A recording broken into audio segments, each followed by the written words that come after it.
खुश आमदीद। आप देख रहे हैं 11 star infotainment true story channel. आज हम आपको एक ऐसे सफर पर लेकर चलेंगे जहां जदीद साइंस की बुलंद तरीन परवाज और अदीम तसव्वुफ की गहरी तरीन मारिफत एक दूसरे से मिलते हैं। ये कहानी है 11वीं जहद की और इस हौलनाक सफर की जो इंसान को खुद इसके अंदर ले जाता है।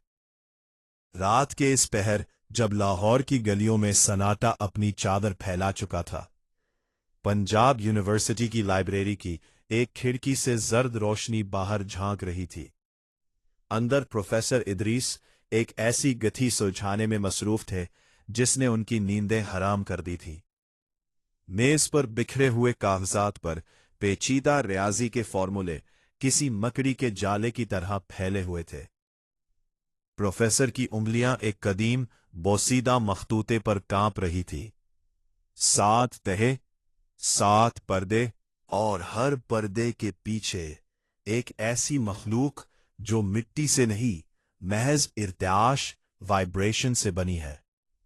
उन्होंने सरगोशी की। अचानक लाइब्रेरी के किसी तारीक कोने से एक ऐसी आवाज आई जैसे कोई भारी चीज रेंग रही हो। प्रोफेसर इदरीस साकित हो गए। उनकी गिरदन के बाल खड़े हो गए। उन्होंने लालटीन उठाई और अंधेरे की समत देखा। वहां कुछ नहीं था, लेकिन हवा में एक अजीब सी बू थी, जैसे ओजोन और पुरानी मिट्टी की मिलीजुली महक। कौन है वहां? इदरीस की आवाज कांप रही थी। जवाब में सिर्फ खामोशी मिली, लेकिन उन्हें एहसास हुआ कि कोई उन्हें देख रहा है, कोई ऐसी चीज जो दीवारों के अंदर से झांक रही थी। ये वो लम्हा था जब उन्हें पहली बार एहसास हुआ कि वो अकेले नहीं है। कायनात की 11वीं जहद ने उनके जहन के दरवाजे पर दस्तक देना शुरू कर दी थी। अगले दिन क्लासरूम का माहौल बोझल था। अली, जो प्रोफेसर का सबसे ज़हीन शागिर्द था, खामोशी से अपने उस्ताद को देख रहा था। प्रोफेसर इदरीस ब्लैक बोर्ड पर एक दायरा बना रहे थे, लेकिन उनके हाथ मुसलसल कांप रहे थे। अली, प्रोफेसर ने अचानक मुड़कर पूछा, अगर मैं कहूं कि ये मेज, ये कुर्सी और तुम खुद सब एक धोखा हो, तो क्या तुम यकीन करोगे? क्लास में सन्नाटा छा गया। अली ने हिचकिचाते हुए जवाब दिया, सर, साइंस तो ठोस शवाहिद मांगती है, ये मेज तो मौजूद है। प्रोफेसर इदरीस ने एक वहशतज़दा मुस्कुराहट के साथ मेज पर हाथ मारा। यह सिर्फ इसलिए ठोस है क्योंकि तुम्हारे एटम्स और इसके एटम्स एक ही फ्रीक्वेंसी पर है। लेकिन अगर मैं इस फ्रीक्वेंसी को बदल दूं, अगर मैं मादी दुनिया यानी आलमे नासूत के पर्दे को सरका दूं, तो हम उन मखलूकात के सामने होंगे जो वक्त के दरिया में तैर रही हैं। प्रोफेसर ने ब्लैक बोर्ड पर 11 का हिंसा लिखा। 11वीं जहद वो जगह है जहां माजी, हाल और मुस्तकबिल एक ही नुक्ते पर मिलते हैं। वहां कोई मौत नहीं, सिर्फ तब्दीली है। लेकिन याद रखना, जब तुम किसी चीज को देखते हो तो वो चीज भी तुम्हें देखती है।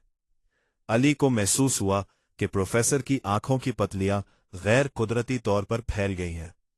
उसे ऐसा लगा जैसे प्रोफेसर के पीछे की दीवार हल्की सी लरज रही है, जैसे पानी में लहरें उठती है।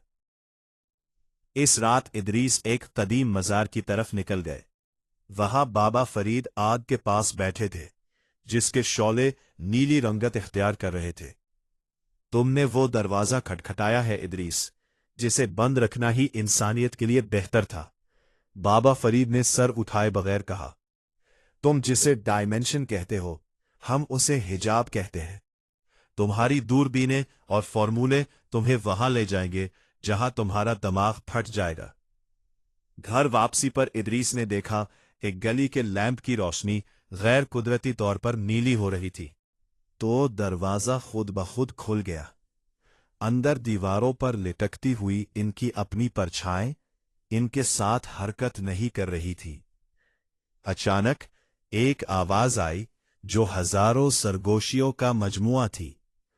तुमने हमें पुकारा इदरीस, अब हम यहां हैं। अंधेरे में से दो ऐसी आंखें नमूदार हुईं जिनमें कोई पतली नहीं थी, सिर्फ एक खाली सफेद खला था।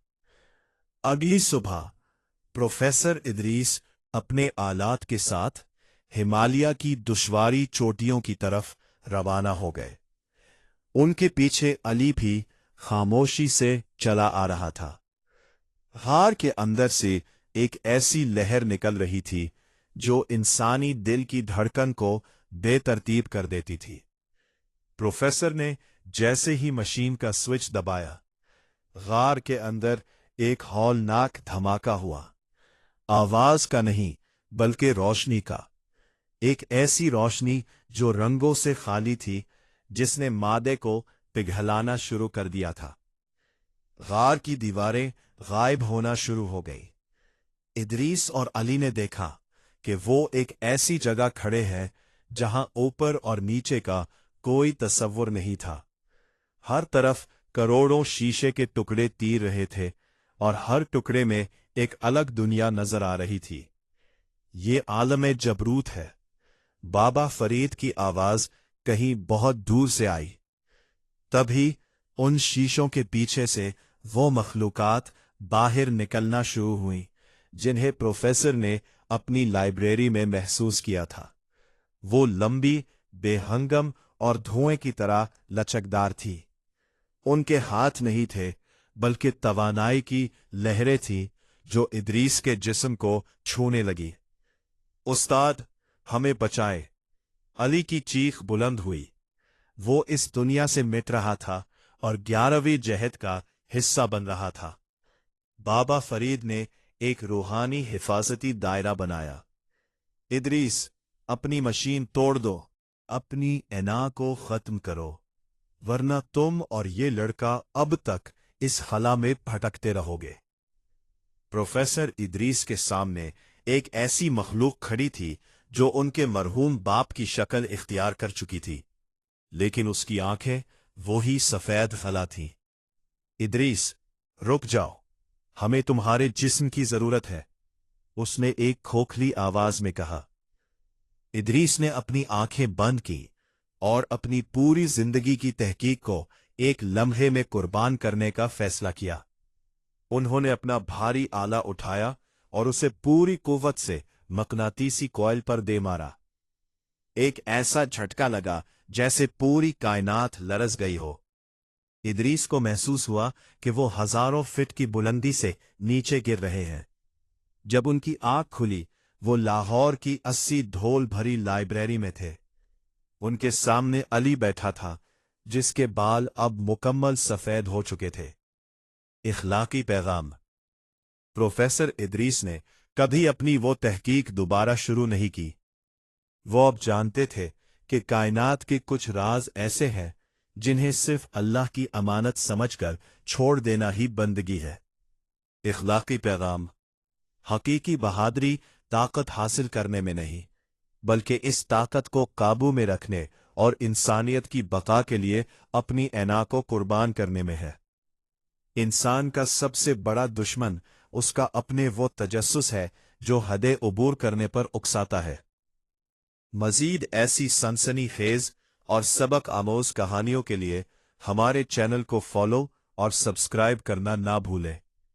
11 स्टार इंफोटेनमेंट।